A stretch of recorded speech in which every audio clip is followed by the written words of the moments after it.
لوگ بڑا گمراہ کرتے ہیں، طرح طرح کی باتیں بتاتے ہیں کہ صاحب سنیت ایک آئے گا وہ ہے جو ہم بتا رہے ہیں، دوسرا کہے گا سنیت یہ ہے جو ہم بتا رہے ہیں۔ سنیت کہتے ہیں ہم سب ہیں الحمدللہ اہل سنت والجماعت۔ کیا ہے؟ اہل سنت والجماعت۔ اہل سنت کس کو کہتے ہیں؟ ہم لوگ اہل سنت اپنے آقا کی سنتوں پر عمل کرنے والے، اپنے آقا و مولا تاجدار کائنات کی سنتوں کو فالو کرنے والے، ان کی سنتوں کو بنا کسی چو چرا کے مان لینے والے، مصطفیٰ کی سنت کو اپنے دل میں جگہ دینے والے، مصطفیٰ کی سنت کو چون کر آنکھوں سے لگانے والے، مصطفیٰ کی سنت یعنی جو کام میرے مصطفیٰ نے کیا ہے اسے کہتے ہیں کیا؟ زور سے بولو، کیا کہتے ہیں؟ سنت۔ میرے مصطفیٰ، آپ کے مصطفیٰ جو اپنے نبوت والی زبان سے کہہ دیتے ہیں اس کو کہتے ہیں حدیث، اور جو کام کر دیتے ہیں اس کو کہتے ہیں سنت۔ اور ہم سب لوگ ہیں اہل سنت، اس لیے کیونکہ ہم لوگ مصطفیٰ کی سنت جو اہل بیت اطہار سے، جو صحابہ اکرام سے ہم کو ملی، وہ سب ہم مانتے ہیں۔ ہم مصطفیٰ کی سنت سے انکار نہیں کرتے۔ قرآن پورے کا پورا سچا ہے، اس میں ایک بھی غلطی نہیں ہے، یہ بتایا ہے، یہ ہے حدیث میرے مصطفیٰ کی، اس پر ہمارا آپ کا ہے ایمان۔ سنتوں کو مانتے ہیں، اس لیے ہے اہل سنت، اور اہل سنت کو ہی کہتے ہیں سنی۔ اب تھوڑی دیر آپ سوچئے کہ سنت، اہل سنت اس کو کہتے ہیں جو سنی ہوتا ہے، سنی کو اہل سنت کہتے ہیں۔ اب یہ پتا کرو کہ سنت کیا ہے۔ ایک چیز آپ مانتے ہیں، اگر آپ کو یہی نہیں معلوم کہ یہ چیز ہے کیا، تو پھر آپ مانیں گے کیا؟ تو پھر بہتر یہ بھی تو جاننے کہ سنت کیا ہے۔ اچھا، حافظ سعید الرحمان صاحب جمعہ کا خطبہ پڑھتے ہیں، جس میں کئی لوگ جھنڈے والی مسجد کے بھی ہوں گے، مقتدی قاری اختر رضا صاحب برکاتی جمعہ کا خطبہ پڑھتے ہیں۔ جمعہ کی نماز سے پہلے یہ ممبر پر کھڑے ہو کر خطبہ پڑھتے ہیں۔ ممبر پر کھڑے ہو کر خطبہ پڑھنا کیا ہے؟ ہمارے اور آپ کے مصطفیٰ کی سنت ہے۔ لیکن آپ نے دیکھا ہوگا کہ خطبے کا ایک پارٹ پڑھ کر امام صاحب بیٹھ جاتے ہیں، قاری اختر رضا صاحب جھنڈے والی مسجد کے ممبر پر بیٹھ جاتے ہیں۔ اچھا، کبھی کسی نے معلوم کیا کہ کیوں بیٹھ جاتے ہیں؟ اچھا، کسی کو معلوم ہے اتنے لوگ یہاں میلاد سننے آئے ہیں کہ امام مسجد میں جمعے سے پہلے جب خطبہ پڑھتا ہے تو آدھا یا آدھے سے کچھ زائد خطبہ پڑھ کر بیٹھ کیوں جاتا ہے؟ آقا صلی اللہ علیہ وسلم بیٹھے تو یہ ان کا بیچ میں بیٹھنا سنت۔ قاری صاحب سے پوچھو کہ آپ کے کیا پیروں میں تکلیف ہے؟ یہ کہیں گے نہیں۔ پوچھو حافظ سعید الرحمان صاحب، آپ جمعے کے خطبے میں بیٹھے کمر میں کوئی درد؟ کہیں گے نہیں۔ کوئی بخار، کوئی فیور، کوئی پریشانی؟ یہ کہیں گے نہیں۔ پھر پوچھے کہ حافظ صاحب پھر جب کوئی جسمانی پریشانی نہیں تو آپ بیٹھے کیوں؟ تو یہ کہیں گے اس لیے کہ میرے مصطفیٰ مسجد نبوی کے ممبر پر بیٹھے۔ یہ بیٹھنا ہے مصطفیٰ کی سنت۔ تو آؤ اب صحابہ سے پوچھیں، اے حضرت ابوبکر صدیق، اے حضرت عمر، اے حضرت عثمان، اے مولا علی، آپ بتائیے، سلمان فارسی رضی اللہ تعالیٰ علیہ مجمعین، آپ بتائیے جب مصطفیٰ نے جمعے کے خطبے کے دوران تاجدار کائنات بیٹھ گئے تھے تو کیا مصطفیٰ کے کوئی تکلیف تھی؟ تو صحابہ کہیں گے کوئی تکلیف نہیں۔ تو پھر پوچھو کیا کوئی بظاہر پیٹھ میں درد تھا؟ تو پتا چلے گا آقا علیہ السلام کے کوئی درد بھی نہیں تھا، نہ کوئی بخار تھا مصطفیٰ کو، نہ کوئی جسمانی تکلیف تھی، نہ کوئی زکام تھا، نہ بخار تھا، نہ جسمانی درد تھا، نہ پیروں میں تکلیف تھی۔ تو پھر تاجدار کائنات بیٹھے کیوں تھے؟ تو صحابہ بتائیں گے اس لیے بیٹھے تھے کہ مسجد نبوی کے صحن میں حسن اور حسین آ گئے۔ میرے اور آپ کے پیارے نبی نے دیکھا کہ پیارے شہزادے مسجد نبوی کے صحن میں آ گئے، تاجدار کائنات ممبر پر بیٹھ گئے، اور بیٹھنے کے بعد کھڑے ہوئے، کھڑے ہونے کے بعد آگے بڑھے۔ اب میرے مصطفیٰ جب ممبر پر کھڑے تھے تو ممبر پر کھڑے ہونا مصطفیٰ کی سنت، پھر مصطفیٰ بیٹھ گئے تو نبی کا ممبر پر بیٹھنا سنت۔ اور اس بات کو ذہن میں رکھیے، ہم لوگ ہیں سنی، اہل سنت، اور سنتوں کو اس لیے مانتے ہیں۔ اور سنت ہے کیا؟ سنی کہتے کیوں ہیں؟ ان سنتوں کو ماننے کا وہی تو سنی، ورنہ منافق ہو سکتا سنی نہیں۔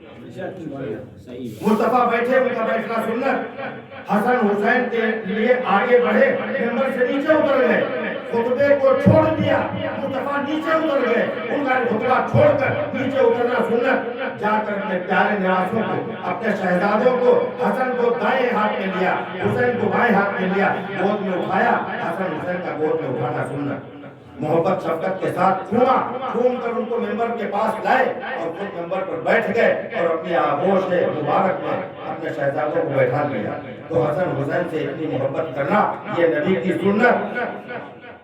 اما عائشہ فرماتی ہے کہ ہم نے ہمیشہ دیکھا کہ تاجدار کائنات گھر کے اندر ہوتے اور پاک بی بی فاطمہ آ جاتی سلام اللہ علیہا، جب آتی تو وہ نبیوں کا امام جس کا احترام کعبہ کرتا تھا، وہ نبیوں کا امام جس کے گھر جبرائیل بنا اجازت داخل ہونے کی ہمت نہ کرتا تھا، وہ محمد مصطفیٰ جو وہاں تک چلا گیا جہاں تک کسی کی رسائی نہیں تھی، وہ محمد مصطفیٰ جس پر معراج کا اعزاز ہوا، اللہ نے عطا کیا، اس پاک محمد مصطفیٰ کی پیاری بیٹی پاک بی بی فاطمہ الزہرا صلوات اللہ علیہا آتی، اور کون بتا رہا؟ ہماری آپ کی اماں عائشہ صدیقہ بتاتی کہ جب پاک بی بی فاطمہ آتی تو ہمارے اور آپ کے آقا کھڑے ہو کر ہو جاتے اور آگے بڑھ جاتے اور اپنی بیٹی کا ہاتھ پکڑ کر چومتے اور چومنے کے بعد ہاتھ پکڑ کر لاتے اور اپنی جگہ پر بٹھا دیتے اور خود پاک بی بی فاطمہ کی محبت میں کھڑے رہتے۔ یہ ان کا پاک بی بی سے اتنی محبت و تعظیم کرنا یہ میرے مصطفیٰ کی ہے سنت۔ لبیک لبیک یا رسول اللہ، لبیک لبیک لبیک یا رسول اللہ، لبیک لبیک لبیک یا رسول اللہ۔ تو جب اس لیے ہم لوگ سنی کہ مصطفیٰ کی ان سنتوں پر سنی وہی ہوتا کہ جس کا دل دھڑکے تو حسین حسین ہو جائے، زبان چلے تو حسین حسین ہو جائے، اور نبی کے گھر کا ذکر کرتے رہیے، نبی خوش ہوں گے، نبی خوش ہوں گے تو اللہ خوش ہوگا۔ اس پاک مصطفیٰ کا میلاد ہے جسے آدمی کا میلاد نہیں ہے، اس پاک مصطفیٰ کا میلاد ہے کہ جہاں پر فرشتوں کا بھی نزول ہوتا ہے، اور یاد رکھیے کہ جس کے میلاد میں بیٹھے ہیں قبر میں حشر میں ہمیشہ کام آنے والی وہی ایک مثال، مصطفیٰ کے سوا کوئی کام نہیں آئے گا۔ جن بیوی بچوں کے لیے ساری زندگی ہم اور آپ مشقت کر رہے ہیں، جس دل کو پرواز کر جائے گی وہی بیٹا ایک لمحہ بھی قبر کے ساتھ لیٹنے کو تیار نہیں ہوگا، اندھیری رات ہوگی، لوگ جب چلے جائیں گے، تنہا انسان ہوگا، تب پیارے مصطفیٰ تشریف لائیں گے، جب فرشتے کہیں گے بتا کہ یہ محمد مصطفیٰ تیرے سامنے ہے، دنیا میں اس کے بارے میں کیا کہتا ہے، تو وہی تو آپ کہیں گے جو آج دنیا میں کہہ رہے ہیں۔ یہ نہیں پوچھا جائے گا کہ آج کیا کہتا ہے، بلکہ کہا جائے گا کہ بتا اے بندے خدا بتا کہ تو ان کے بارے میں دنیا میں کیا کہتا تھا۔ تو اگر دنیا میں آپ نے کہا ہے کہ یا نبی سلام علیکہ، تو آپ وہاں بھی کھڑے ہو جائیں گے، کہیں گے سلام علیکہ یا رسول اللہ۔ فرشتوں مجھ سے پوچھتے ہو یہ کون ہے؟ یہ وہ ذات ہے جس کے صدقے میں فرشتوں کا وجود ہے، جس کے صدقے میں چاند و سورج بنا ہے، جس کے صدقے میں زمین کا فرش بنا ہے، جس کے صدقے میں آسمان کا شامیانہ بنا ہے، جس کے صدقے میں جبریل بنے ہیں، جس کے صدقے میں میکائیل بنے ہیں، جس کے صدقے میں سارے ملائکہ بنے ہیں، جس کے صدقے میں ساری کائنات کی اللہ نے تخلیق کی ہے۔ بندہ کہے گا یہ اگر اللہ کے بعد اس کائنات کے اوپر کوئی مالک و مختار ہے تو آپ کی ذات ہے، آپ محمد مصطفیٰ ہیں، ہم آپ کا کلمہ پڑھ کے مسلمان ہوئے ہیں۔ بادر خدا بزرگ کوئی قصہ مختصر اللہ کے بعد اس کائنات کی سب سے عزیز سب سے بڑی ذات ہے۔ تو جو دنیا میں کہا اور اگر دنیا میں نہ مانا وہاں تو سب مان جائیں گے، وہاں تو سب مانیں گے، یہاں ماننا شرط ہے، قبر میں تو پھر سبھی مان جائیں گے، غیر مسلم ہو کر بھی مان جائے گا، کیونکہ حشر میں جب میرے مصطفیٰ کا جلوہ دیکھے گا تب تو وہاں پر یہود و نصارہ بھی مان جائیں گے، منافق بھی مان جائیں گے، وہاں تو ابو جہل ابو لہب بھی مان جائے گا۔ جب علی کے ہاتھ میں جھنڈا دیکھے گا، لواء الحمد جب مولا کے ہاتھ میں ہوگا، میرے نبی کے بھائی علی کے ہاتھ میں جھنڈا ہوگا، تب تو علی کو سبھی مان جائیں گے۔ جب وہاں نبی کی بیٹی پاک بی بی فاطمہ کا پروٹوکول دیکھیں گے لوگ، اہل محشر جب دیکھیں گے کہ بی بی فاطمہ کا پروٹوکول یہ ہے کہ جب ان کی آمد ہونے والی ہے تو ندا دے گا، ایک ندا ہے کہ اللہ کہے گا اہل محشر اپنی نظروں کو نیچے کر لو، میرے پاک محمد کی پاک بیٹی فاطمہ کا ذکر ہوگا۔